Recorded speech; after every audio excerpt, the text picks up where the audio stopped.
O programa de hoje é com o produtor de espetáculos musicais Carlos Machado, o rei da noite. Produção e apresentação de Maurício Tavares e Luiz Carlos Haroldi. Os astrônomos precisam de lunetas e telescópios para localizar novas estrelas no céu. Mas e um produtor de shows aqui na Terra? Como faz para descobrir novas estrelas a cada espetáculo?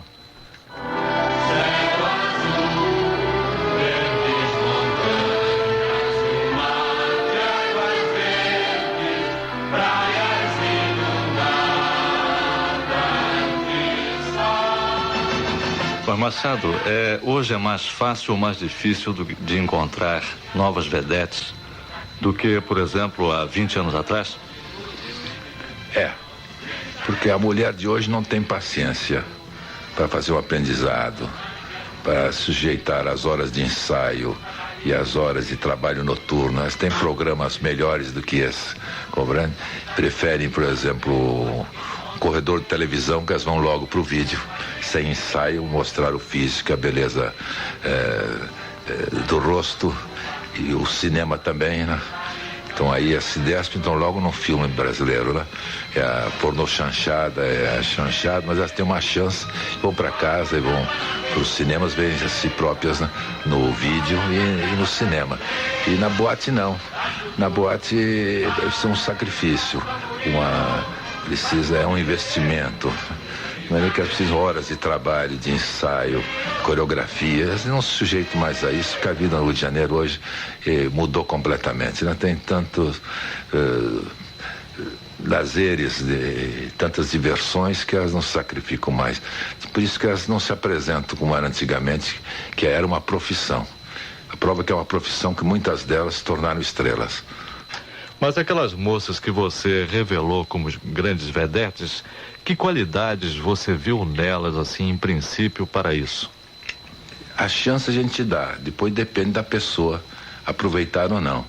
Se elas com talento ou uma vocação artística, havendo a chance, elas com ambição artística e vontade de vencer, elas venceram como muitas venceram, né? Aproveitaram bem a chance que eu as dei, né? De maneira que eu tenho uma lista interminável de pequenas que hoje são consagradas pelo público e que começaram somente como modelos, né? Mas aprenderam a caminhar, umas já caminhavam muito bem, tinham personalidade, de maneira que são pequenas que trilharam o aprendizado do teatro musicado, se tornaram grandes estrelas. Muitos não cantaram, começaram a cantar, porque eram artistas, não digo frustrados, eram artistas verdes, que nunca pensaram que iam se desenvolver tanto, mas dentro delas havia um dote artístico já, de nascença.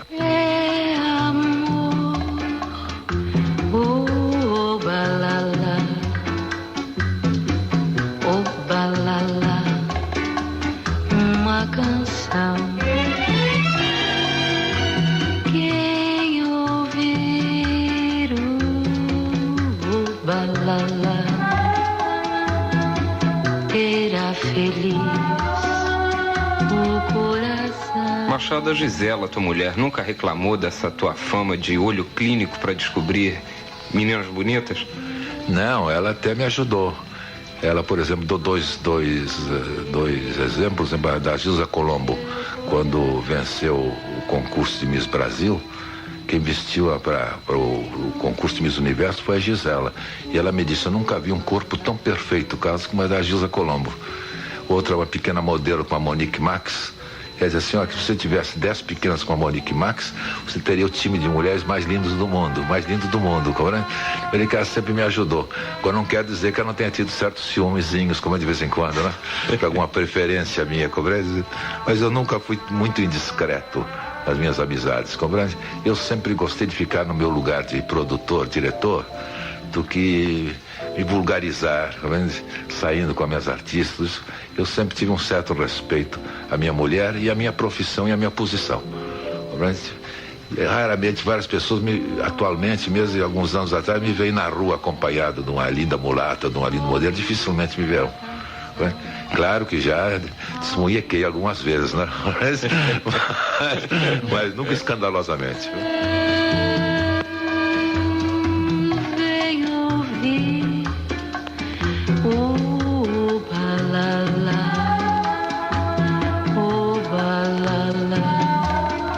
esta canção. Oh balala, oh balala, oh balala, balala, oh balala.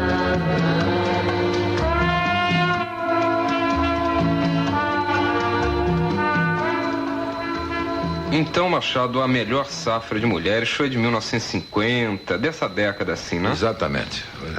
E tem algum fator que tenha provocado isso, que tenha favorecido essa safra? Porque a década de 50 foi uma década de ouro no Rio de Janeiro. Foi a Belle Époque do Rio. De maneira que, politicamente e socialmente, foi uma das décadas mais movimentadas. De maneiras que as boates eram muito frequentadas por políticos e estrangeiros e personalidades. De maneira que era uma grande vitrine meus espetáculos. Muitas delas casaram-se muito bem, outras se tornaram estrelas. De maneira que não sei se sou eu que dei muita sorte a elas todas em toda a minha carreira, mas eu calculo que umas 70% das pequenas que trabalharam comigo hoje estão bem de vida. Mas mais por isso, porque na década dos 50 parecia que a guerra tinha terminado, não é? Então todo mundo, o teatro terminou em 46, quer dizer, alcançou mais 4 anos a década de 50. Então ali, politicamente, o Brasil e o mundo inteiro havia uma reação de satisfação por ter terminado a guerra, e então isso repercutiu muito durante a década de 50. As boates estavam cheias, as artistas minhas eram conhecidas pelo nome. Toda a cidade falava em Gigi da Mangueira, e Norma Benga, Elizabeth Gasper, e, enfim, Norma Tamar, Edith Morel, eram pequenas maravilhosas, né? E que se formaram no teatro, não eram pequenas que vieram de outras profissões, começaram no teatro, né? De maneira que essas tiveram, então, a popularidade extraordinária na década de 50, de serem conhecidas até passando na rua, de maneira que era um caminho já ganho para se aproveitarem a chance e a oportunidade de se tornarem grandes estrelas. Por falar nisso, Machado, o nome dessas moças, você mudava? Mudei. Quando eu não gostava da Sebastiana de Oliveira, eu mudava o nome. Quer dizer, você não vai na esquina com esse nome. Por exemplo, Carmen Verônica, fui eu que dei o nome. Vilma Vernon, fui eu. Dorinha Duval, fui eu que dei também. E eu sempre inventava uns nomes mais comerciais, sabe? Porque achava que o nome tem muita influência artisticamente na pessoa. O nome tem que ajudar, né? Bem, Machado, eu acho que nós podemos dar um pulo para trás agora. Você, por exemplo, quando era pequeno, alguém perguntava o que você queria ser quando crescesse, você respondia produtor de shows? Não, a minha família em Porto Alegre era uma família, modéstia à parte, importante. A prova é que eu sou primo irmão do ministro Rubem Machado Rosa, foi do Tribunal de Contas. O meu tio foi deputado Carlos Penafiel. De maneira que a minha família em Porto Alegre era uma família importante, porque meu pai era presidente do Jockey Clube de Porto Alegre. E de maneira que eu estudei, cursei o ginásio Anchieta de Porto Alegre e fiz meus vestibulares para a Escola de Engenharia de Porto Alegre. Ninguém podia pensar que eu ia ser a ovelha negra da família, né? Mas veio a Revolução de 30 e eu então estava treinando para o Campeonato Brasileiro de Esquife. Estava em pleno Guaíba, onde era componente da equipe do Gaúcho de remo, e quando eu senti o bombardeio no Morro do Menino Deus, então não voltei para a garagem, eu dei a volta pelo gasômetro e parei no quartel-general. Então o Oswaldo Arame disse: ô Machadinho, desce aí, bota o uniforme, a Revolução arrebentou. Quer dizer, eu fui o primeiro voluntário que se apresentou na Revolução de 30, fui eu. Eu desci do barco, já me vesti, tem um lenço vermelho no pescoço, já era revolucionário. Quer dizer, eu fui corrido de Porto Alegre a bala, né? Bala das metralhadoras dos revolucionários. Eu morava ao lado do 7º Batalhão de Caçadores, não podia voltar para casa, já fiquei ali, acampado no quartel-general, esperando as tropas. Quando eu, depois vim na coluna do Batista Luzardo. E assim foi que eu deixei Porto Alegre em 30. Se não fosse a Revolução, eu acho que hoje eu seria engenheiro em Porto Alegre, ou jornalista, porque naquele tempo eu tinha uma revista em Porto Alegre, chamava-se A Vida Turfista, que foi a primeira revista de turf no Brasil. né, ajudado pelo meu pai, que era diretor, que me dava as programações antecipadas, os programas, tudo isso. Mas de maneira que eu nunca pensei. Agora, era sido frequentador do Cabaré Caçadores, que era famoso naquela ocasião, famoso em todo Porto Alegre, em todo o Brasil, onde vinha um clube de jogo, que tinha um grilo grande, onde vinham as grandes atrações de Espanha, da Argentina, da França, né? Então, Porto Alegre, naquela época, já tinha uma vida noturna bastante intensa. A mais intensa do Brasil. Mais intensa do Brasil. Era jogo na Rua da Praia, em tudo quanto é rua, tinha cafés com jogo atrás. Café na frente, jogo atrás. De maneira que era uma vida agitadíssima. Os forasteiros todos iam para Porto Alegre. A Companhia Velasco, de revista famosa, se dissolveu em Porto Alegre. Que eram tantos milionários lá que a companhia desapareceu em Porto Alegre. Essa parte feminina da companhia. Famosa, né? Desapareceu em Porto Alegre. Mas que Porto Alegre naquele tempo era uma grande cidade, né? Que ainda é agora, mas arquitetonicamente, mas naquele tempo com uma vida noturna e turismo interno era uma barbaridade. E o que chegava a gente em Porto Alegre. E você já participava da produção ou direção ou de qualquer forma da vida artística da cidade? Não? Eu fui campeão de bilhar em Porto Alegre, fui campeão de remo, fui campeão de remo, de bilhar. Que mais eu fiz em Porto Alegre? De tango, né? Fui campeão de tango. Enfim, eu vivia a vida de todo rapaz que era bem nascido, com dinheiro no bolso, né? A minha mãe eu perdi quando eu tinha 1 ano e meio, meu irmão tinha 6 meses, né? De maneira que eu herdei muito cedo e comecei a gastar. Viajava muito mais para a Argentina do que para o Rio de Janeiro, né? Eu para o Rio de Janeiro vim mesmo na Revolução de 30, onde daqui parti para a Europa. Passei 9 anos na Europa, só voltei em 1939, quando a guerra arrebentou, né?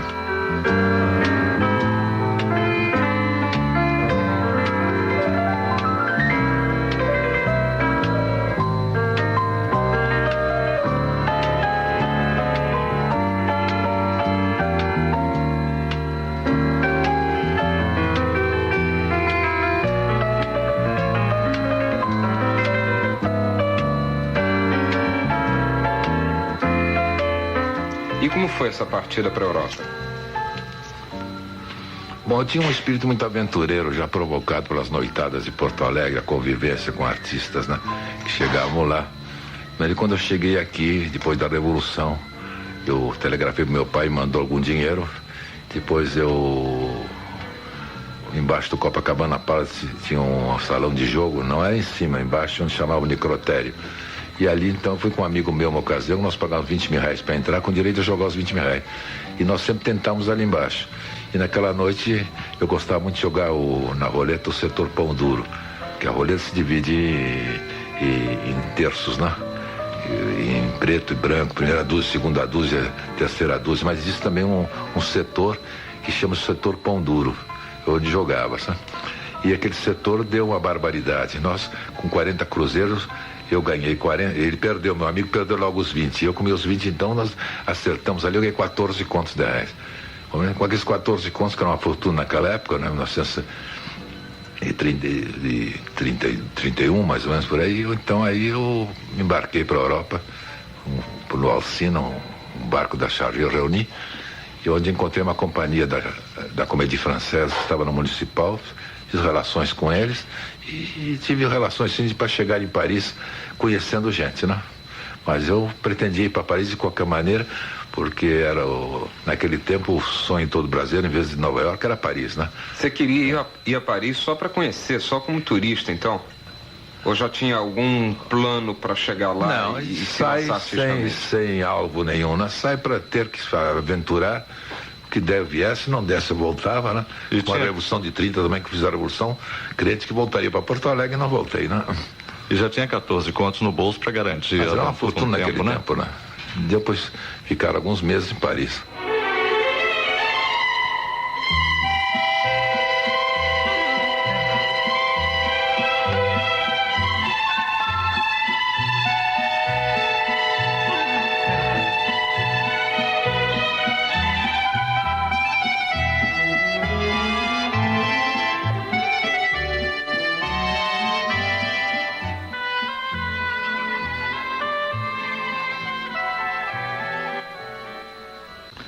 E qual foi a sua formação profissional lá em Paris, Machado?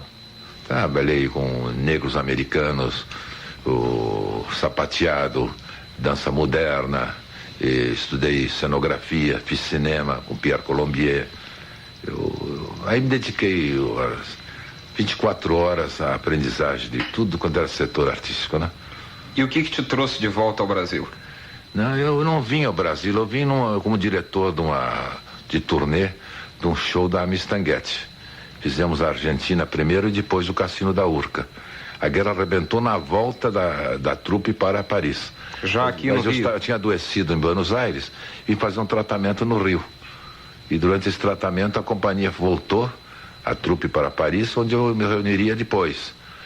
Mas aconteceu que a guerra arrebentou quando a trupe da Mistanguete estava de volta em Casablanca. E eu, por sorte, estava no meu país, né? Senão eu teria ido para um campo de concentração lá também. Porque o Brasil declarou a guerra à Alemanha, né? Se eu tivesse ficado lá, estava condenado também, mas felizmente estava na minha terra e fiquei me curando aqui. E daí pra frente? Depois do Brasil, você já começou a produzir shows aqui? Não. Eu estava hospedado no cassino, Hotel Cassino Icaraí, em Niterói, e lá tive uma ideia de montar uma orquestra. Porque frequentando os cassinos eu vi que não haviam orquestras atrações. Eu conhecia a Orquestra Rai Ventura em Paris, o Lecuana Cuban Boys, que eram orquestras atrações. De maneira que convivi muito com eles, eram meus amigos, e achei que não havia uma orquestra brasileira nesse gênero. Então montei, pedi para o meu amigo o capitão Luiz Alves de Castro, que era dono do Icaraí, sócio do Joaquim Rola e sócio do Tênis Clube de Petrópolis, que eu sugeri montar uma orquestra, né? Vestir a orquestra com roupas vistosas, elegantes. Eu tinha um guarda-roupa muito grande, ia trazer de Paris, de shows, casaca de todas as cores. Mas tudo isso tinha sido bailarino, conhecia muito negócio de orquestra, convivência com orquestra. Então montei um espetáculo, orquestra espetáculo para o Cassino Icaraí. E convidei músicos excelentes, como Fafá Lemos, o Dick Farney, os irmãos Galhardo, o Russo do Pandeiro, o Paulo Monte.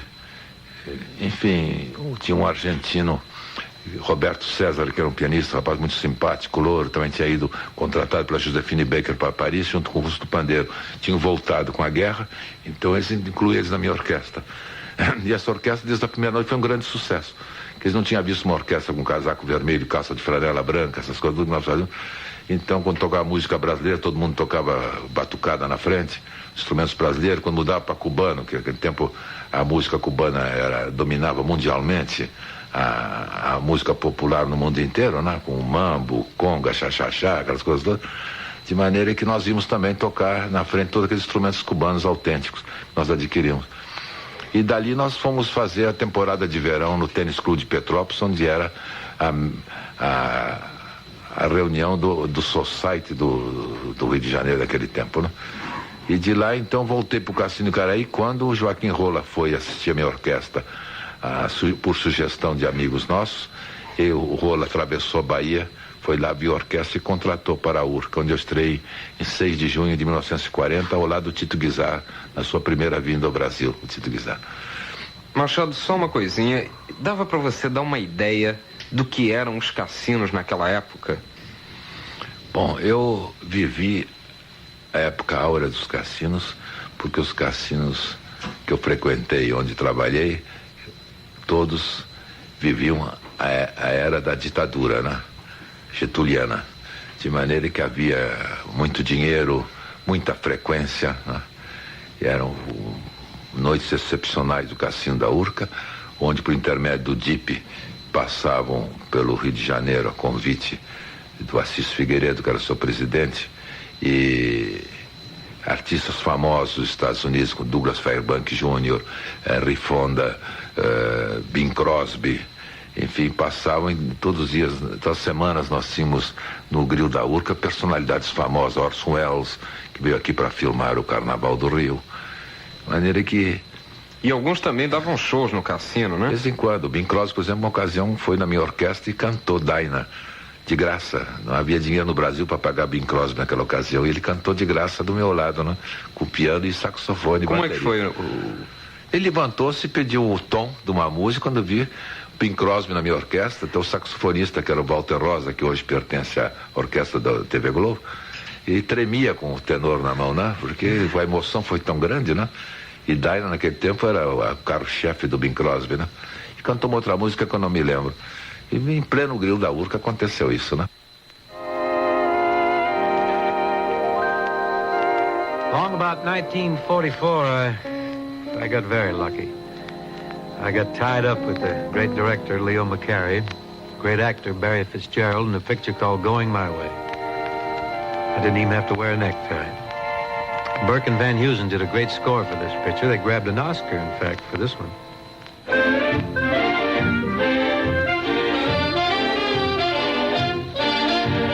Would you like to swing on a star? Carry moonbeams home in a jar and be better off than you are? Or would you rather be a mule? A mule is an animal with long, funny ears, kicks up at anything he hears. His back is brawny, but his brain is weak. He's just plain stupid with a stubborn streak. Naquela época era tão barato assim a frequência do cassino? Qualquer um podia entrar? O jantar na Urca custava 10 mil reais, né? Com direito ainda a uma ficha que podia apostar os 10 mil reais. Mesmo os clubes sociais esportivos davam jantares todas as noites, que custava de graça. Ali assistia um grande show, o primeiro show da Urca era tão bom como o segundo, né? Diferentes os dois. E quando o segundo show cansava, passava o segundo show para o primeiro show. De maneira que às vezes o primeiro show da Urca era muito mais frequentado até que o segundo. O primeiro show era que horas? Eram 8 horas da noite, né? Porque o Atlântico e o Copacabana, que eram os concorrentes da Urca, não davam o primeiro show. Mas o gênio de Joaquim Roller inventou o primeiro show, que eu acho que todas as casas noturnas aqui no Rio, mesmo agora em 75, devem ter o seu primeiro show à noite. Para as pessoas idosas que queiram dormir mais cedo, mesmo o estrangeiro hoje no Rio de Janeiro quer levantar cedo para conhecer as belezas naturais dessa cidade, de maneira que não querem deitar muito tarde. Mas nós somos obrigados a passar o show tarde porque muitos artistas fazem teatro. E fazendo teatro, eles não podem estar num horário cedo, que é o mesmo coincide com o horário de teatro. De maneira que nós somos obrigados a passar tarde ainda o show. Mas eu sempre sou voto vencido nas reuniões de diretoria das empresas que eu pertenço, achando que o carioca hoje deve se divertir mais cedo. E precisa se divertir mais cedo. Porque você mora aqui na cidade, por exemplo, sai nesse rush às 6 horas da tarde para casa, chega em casa na Zona Sul, que é a zona mais populosa da cidade, a sua mulher diz assim, vamos voltar para assistir um show na cidade? Você diz, não dá, porque eu tenho que voltar às 3 horas da manhã, depois voltar já de outra vez às 9 para trabalhar outra vez. A parte central da cidade é sacrificada por isso. E você também teve uma experiência no centro da cidade com o Night and Day, né? Night and Day, eu fiz grande sucesso no Night and Day, porque isso é um grande sucesso para o público sair da Zona Sul para voltar ao centro de noite.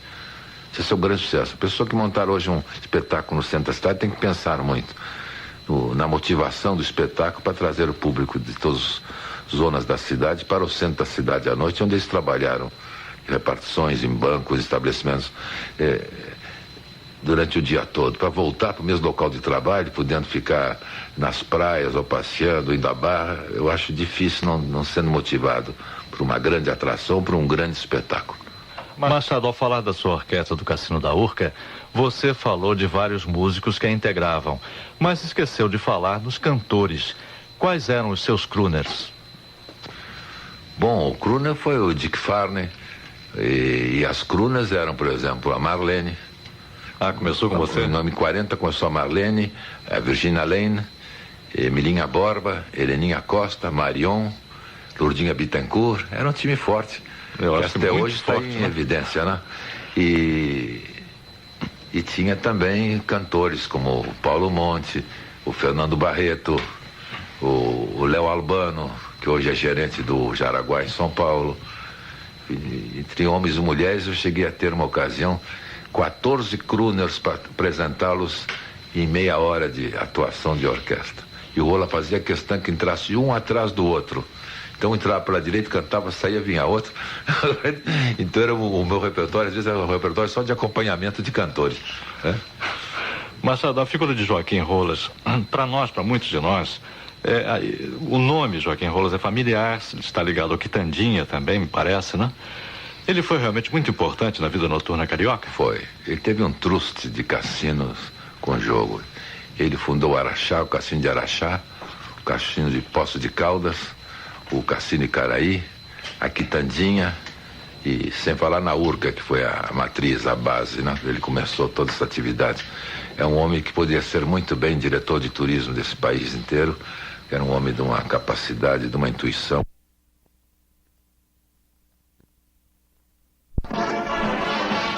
Eu vou viver nossa festa assim, com fé, vibrar, eu irei por fim, cantar, sonhar, amar, e depois acordar, trabalhar.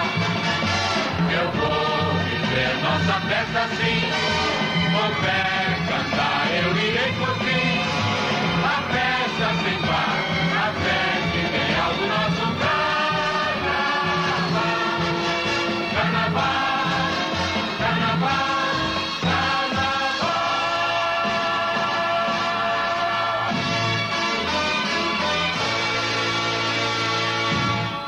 E como é que você ressuscitou a Noite Carioca? Eu, quando o jogo fechou, eu não estava mais como animador e diretor de orquestra na Urca. Eu estava como diretor social e artístico do Hotel Cassino Quitandinha, onde eu tinha inaugurado com a minha orquestra. Depois eu voltei como diretor. E quando veio me telefonaram que havia fechado o jogo em todo o território nacional. Então fiquei um pouco lá. Eu estava até num apartamento com Oscar Osten e tivemos o primeiro empreendimento artístico depois de funcionar os cassinos foi Luciane Boyer, porque ela viria para o Cassino da Urca. Estava viajando para o Cassino da Urca, mas ia fazer primeiro Buenos Aires. Então Oscar me deu a ideia: vamos arrendar o Meia-Noite do Copacabana Palace, onde não era grilo, era uma boate, e vamos apresentar Luciano Boyer. Você vai a Buenos Aires e contrata Luciano Boyer para o Meia-Noite. E eu fui para Buenos Aires, telegrafei, tinha contratado a Luciano Boyer. O Oscar foi a São Paulo, conseguiu o patrocínio do Eversharp, a caneta Eversharp. Então nós fizemos a Tupi do Rio, a Tupi de São Paulo e a Boate Meia-Noite com ela. Foi o primeiro empreendimento artístico depois do investimento do cassino. Depois, o Sábio de Almeida Gama tinha inaugurado o restaurante da Praia Vermelha, onde posteriormente seria o Casablanca. E ele me chamou então para dirigir na parte artística, que achava que agora, com o fechamento dos cassinos, podia ter música e atrações no restaurante da Praia Vermelha. Era muito bem decorado, era uma beleza. E eu então contratei o Bené Nunes, a Julie Joy, e fiz um conjunto de dança-atração para divertir os cariocas, né? Então teve um incremento muito grande a Praia Vermelha nessa época, quando o Francisco Serrador veio me chamar para inaugurar o Night and Day na cidade. E lá sim, então nós começamos trazendo Carmen Cavallaro, Josefine Baker, Tito Guizar na segunda vez, e apresentamos grandes atrações no Night and Day. Quando veio o proprietário de uma casa lá na Gávea, na Marquês de São Vicente 200, me convidar para transformar a casa num nightclub, né? Então dei o nome de Monte Carlo e inauguramos em 46. Em 46 para 47. Lá é que eu comecei os meus primeiros espetáculos.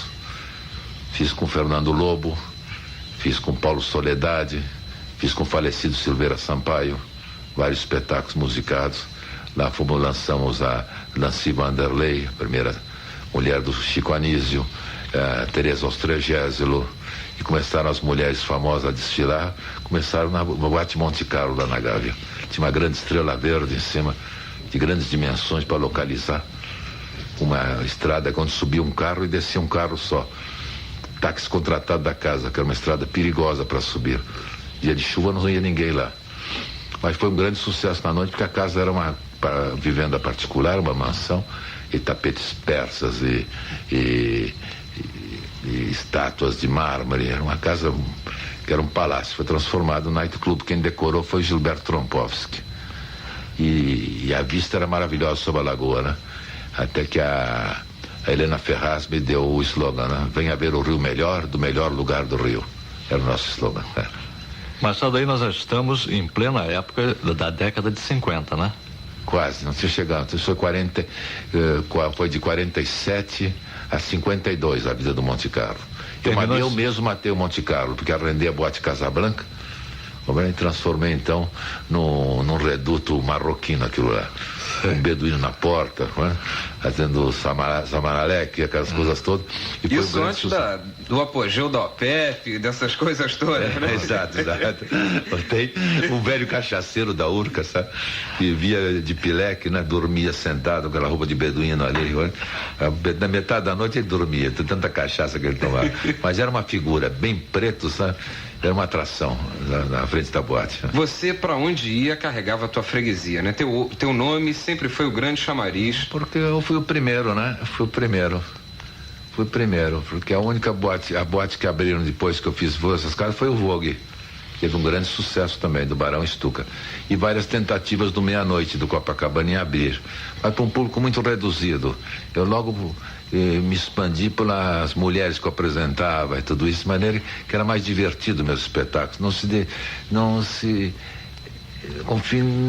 ficava só numa atração, como é num número só. Eu resolvi encher o palco, né? De cômicos. Walter Darby trabalhou comigo, o Otelo começou a trabalhar comigo em 48, o grande Otelo também. E, enfim, todos esses cômicos, com o senhor Leandro, todos os artistas tinham sketches para fazer rir também. E as mulheres bonitas, sabe, você indo ver beleza e rir é o local ideal para se divertir, né? Mas ele deve partir dessa forma. Disso tudo, Machado, a gente deduz que você foi o responsável pelo aparecimento de pelo menos a maior parte das mulheres bonitas que a gente conhece até hoje e dos grandes nomes da música, da dança e do teatro que nós temos até hoje aqui, né? Por exemplo, lancei o Ataúfo Alves, as músicas do Ataúfo Alves eu lancei no começo da década de 40, durante o jogo do Tênis Clube de Petrópolis e na Urca. Amélia, Tira a Primeira Pedra, tudo isso foi o que eu lancei com a minha orquestra. Porque o veículo mesmo era ao vivo, né? Porque no rádio ouviam o rádio, mas ao vivo é que eles dançavam, né? E de maneira que o Ataúfo depois, então, eu apresentei pessoalmente a Ataúfo Suas Pastoras, eu apresentei em Clarins em Fá, na Boate Casablanca, quando eu saí do Monte Carlo. Ô mulata assanhada, que passa com casa, fazendo de graça, fingindo inocente, tirando o sossego da gente. Ô mulata assanhada, que passa com casa, fazendo de graça, fingindo inocente, tirando o sossego da gente. Ai mulata, se eu pudesse, e se o meu dinheiro desse, eu te dava sem pensar, este céu, esta terra, este mar. Era bicho que não sabe, nem feitiço no olhar. Ô mulata assanhada, que passa com casa. E trouxe o Império Serrano, tinha levantado o tricampeonato no Carnaval, com aquela música Tiradentes, né? Joaquim José da Silva Xavier. Eu lancei no Essa Vida é um Carnaval. Foi aí que eu trouxe pela primeira vez as mulatas para as pistas de boate. Trouxe também a Portela no show seguinte. Aí que eu fui o pioneiro dessa invasão de mulatas na Zona Sul. Mais uma vez foi o pioneiro, né? Não especialmente mulatas naquela época famosas, mas era um grupo de escurinhas, pastoras e cabrochas, Jupira e suas cabrochas, esses grupos que haviam, porque as mulatas famosas apareceram depois, já na década de 50, como a Esmeralda Barros, Marina Montini, a Agnes, ou as Irmãs Marinho, tudo isso apareceu na década de 50. E já apareceram com você? Apareceram comigo, Ô Machado, ainda outro dia Moreno, Nédia Montel, isso foi aparecendo e com nome já, né? Lady Hilda, muitas mulheres famosas hoje começaram na década de 50 comigo. Helena Cardoso, que é baronesa hoje, e uma lista interminável de mulatas que se conhece pelo nome, né? Você estava falando, a gente repara, nota, quando você fala da década de 50, que é uma saudade muito grande tua por esse tempo, não é? Não, eu acho que todo carioca deve se lembrar da década de 50, foi a Belle Époque do Rio de Janeiro. Foi a época do Café Society, dos colunistas sociais, do Vogue, do Sachas, do Drink, com o Djalma Ferreira.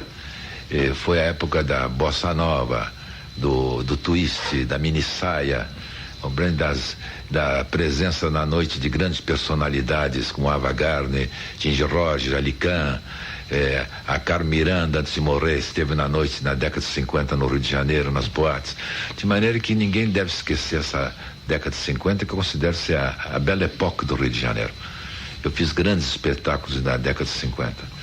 Fiz Satã Dirige o Espetáculo, Essa Vida é um Carnaval, fiz Rio de Janeiro a Janeiro, Banzoyer, trouxe a Bibi Ferreira de Portugal para fazer festival no Night and Day, fiz a biografia musical do Ari Barroso, Mr. Samba no Night and Day, enfim, trouxe grandes atrações, como o Nat King Cole, o Sammy Davis Jr., Lina Horne. Eu operei simultaneamente o Night and Day com o Golden Room do Copacabana Palace, de maneira que no Sachas foi uma casa que dominou a vida noturna do Rio de Janeiro durante 10 anos, né?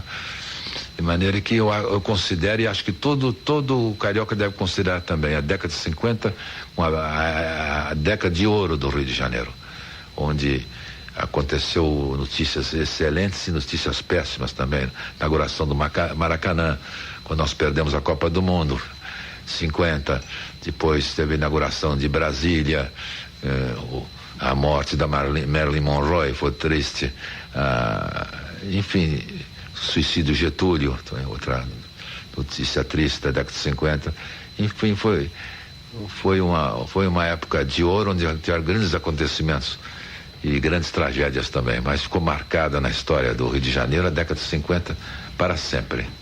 Se eu tivesse me expandir aqui ou me lembrar do que aconteceu nos anos 50 no Rio de Janeiro, dava para se escrever um volume de quase de 1000 páginas. Um programa só para a década de 50.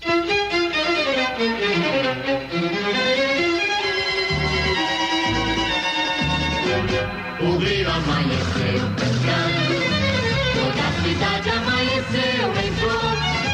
E os namorados vêm pra rua em bando, porque a primavera é a estação do amor.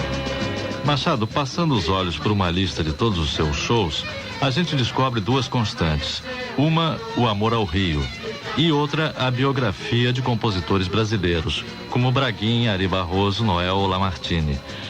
Quais os compositores cuja obra você está guardando para futuros shows? Esses dois, Dorival Caymmi e o Tom Jobim, né? Já fiz o Lamartine Babo, fiz o Nor Rosa, fiz o Ari Barroso e agora estou fazendo o Braguinha, o João de Barro. De maneira que eu procuro sempre a Palavra Rio, porque eu acho que essa cidade me adotou. Aqui eu casei, tive meus filhos, tá? De maneira que acho que o Rio de Janeiro, como a cidade mais linda do mundo, merece sempre ter um título que diga Rio, né? Sempre procuro o Rio. Já botei Rio de 400 Janeiros, Rio de Janeiro a Janeiro, o Rio como ele é, o Rio amanheceu cantando, Ipi Ipi Rio. Quer dizer, eu tenho todas as maneiras de pôr o Rio, já coloquei, tem que inventar mais ainda, porque eu acho que isso é publicidade para nossa cidade.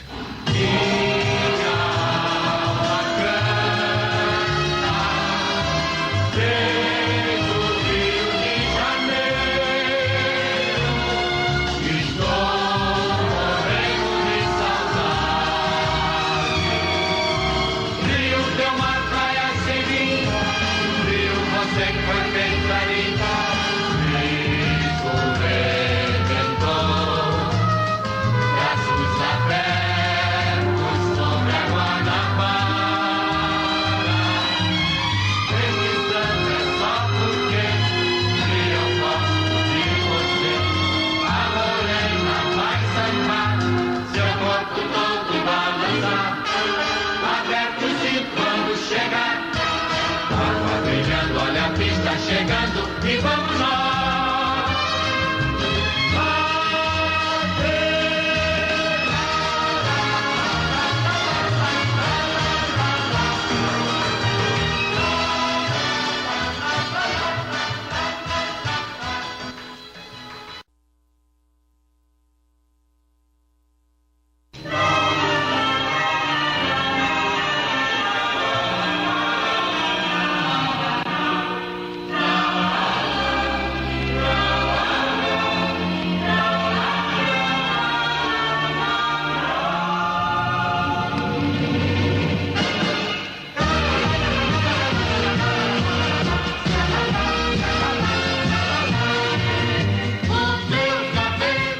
Machado, o show Teu Cabelo Não Nega coincidiu com a morte do Lamartine Babo, não foi?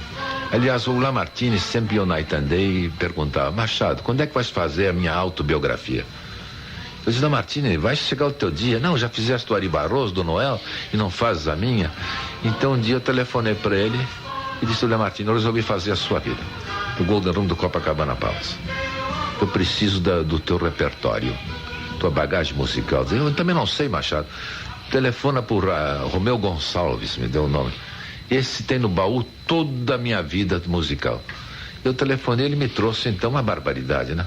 A seleção de música Lamartine e o roteiro me deu um trabalho louco, porque eram só sucessos, né? Então eu comecei a preparar. E o Lamartine entusiasmadíssimo, me ajudando, tudo aquilo. Um belo dia teve um infarte. Infarto, ficou em casa, eu continuei ensaiando, aquele show ensaiei 2 meses. Então ele teve alta, então combinei com ele: sai com o teu médico, você vai na Avenida Atlântica, entra no Hotel Copacabana, pega o elevador, desce no andar da cozinha, vem pela cozinha, e entras no Golden Room sem subir escada. Mas ele esqueceu o itinerário, é complicado, né? Entrou pelo médico pela entrada do teatro ali embaixo e teve que subir uma escada muito íngreme que dava no palco do Copacabana, aquela escada ali. Mas já vem o lado macabro. Quando o Lamartine chegou em cima da escada, sabe que eu estava ensaiando no palco? O hino do América. Ele ficou branco, parou, não pôde falar, ainda vejo como se fosse hoje. Todos nós paramos, a orquestra, estou esperando que ele caísse morto. De torcer, torcer, torcer, e de torcer até morrer, morrer, morrer, pois a torcida americana é toda assim, a começar por mim, a cor do pavilhão, a cor do nosso coração, dos nossos dias de emoção, toda a torcida cantará esta canção.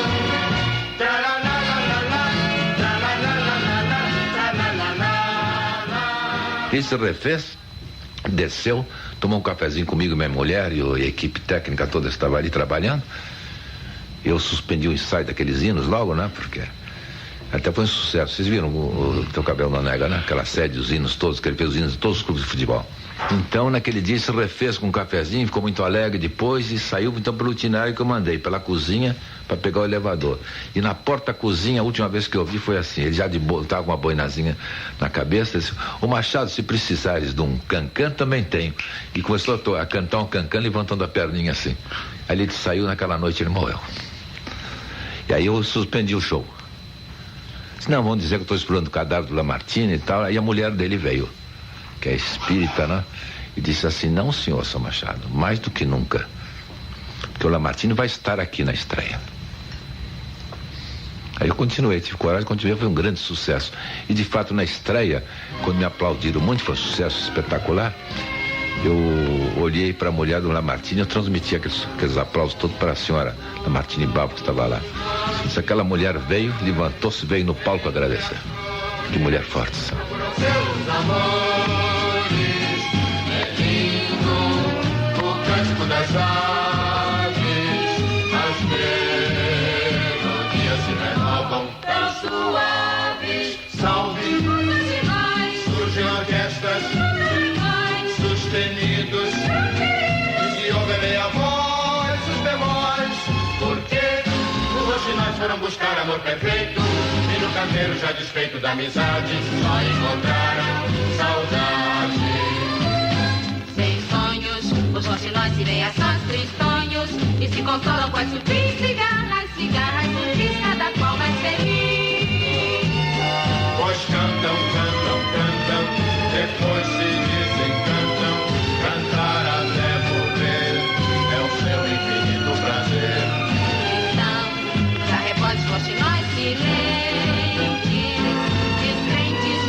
Amores pelas vidas flores. Nessa canção pensando bem, o amor dos roxinóis é o nosso amor também. Machado, quanto custa produzir um show hoje em dia?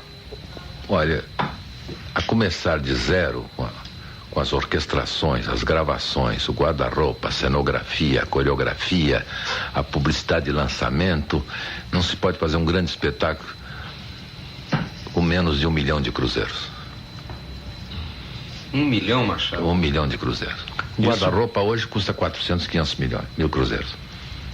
Agora põe as orquestrações, gravações, aluguel de estúdio, e músicos para ensaio, e publicidade de lançamento, que é uma fortuna, e cenografia, coreografia, e sistema de som e luz, que tem que comprar sempre para melhorar, de maneira que tudo isso somando vai 1 milhão de cruzeiros. Sorri, você me apareceu, e as flores que você me deu, guardei no cofre da recordação. E em O Rio Amanheceu Cantando, você também se reencontra com aquela estrela que você lançou sobre um palco, né? A minha amiga Elisete Cardoso. Eu lancei em Feitiço da Vila, a biografia musical do Noel Rosa, em 1952, no Casablanca. Depois ela trabalhou comigo no Night and Day e Mr. Samba, a autobiografia do Ari Barroso. E a minha vida se resume, ó dama das velhas, vendo as flores sem perfume, ó dama das camélias, e a minha vida se resume, ó dama das camélias, em duas flores sem perfume, ó dama. Machado, qual seria então a receita para tantos anos de sucesso? Bom gosto e beleza. Porque o bom gosto não se compra na farmácia. O espetáculo tem bom gosto e tem beleza, é o que fica do espetáculo. Porque cantores existem muitos, atores também, mas uma ocasião me disse o Henri Varnal, diretor do Cassino de Paris, que o que fica de um espetáculo é a beleza. Ele tinha razão. Eu acho que o espetáculo visual é o espetáculo que fica na cabeça da gente, não é tanto o auditivo, é o visual. Prova que a Elisete Cardoso é uma grande cantora, também um dos maiores intérpretes da música popular. Ela está tão bem vestida nesse show do Vivará, tão linda como nunca esteve na vida. Então a Elisete está com outra imagem. Além da grande cantora que é, ela está num trono como uma rainha.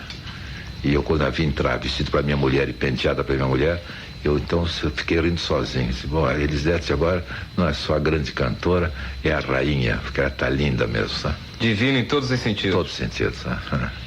E o rei, embora não apareça em cena, é o Braguinha, né? O Braguinha, é. Eu tinha, depois do Noel Rosa, Ari Barroso e Lamartine, uma obrigação de fazer a biografia do Braguinha, João de Barro. Eu não conhecia a obra do Braguinha, que se compõe de 600 músicas. Então foi difícil escolher 10%. Então parti para músicas que o povo cantaria junto, né? Deixei muito sucesso do Braguinha de fora porque não eram tão populares. Talvez musicalmente seriam superiores às que estão no show, mas não teria popularidade das que nós escolhemos. De maneira que outra particularidade nesse show, que eu procurei fazer este show para comover brasileiros e cariocas, principalmente de todas as idades e todos os bairros. E outra faceta, eu procurei esse show para dar saudades, para fazer o carioca mais jovem, apesar das músicas tão antigas, né? China pau, como que? China pau, China duro de roer. China pau, como que? China pau, China duro de roer. Eu já li no leque da mulher do mandarim. Que pé de moleque já não leva amendoim. E uma japonesa que tomou nanquim.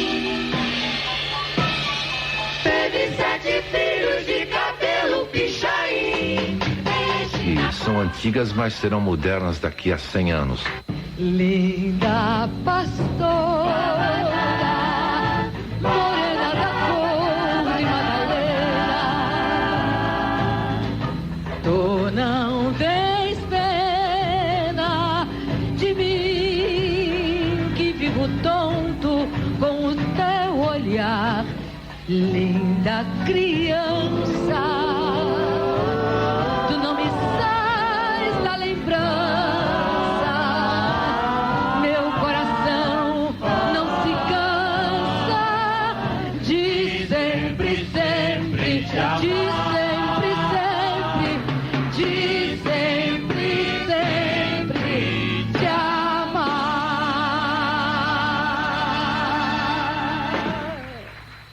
Bem, então, em nome dos cariocas, muito obrigado, Carlos Machado.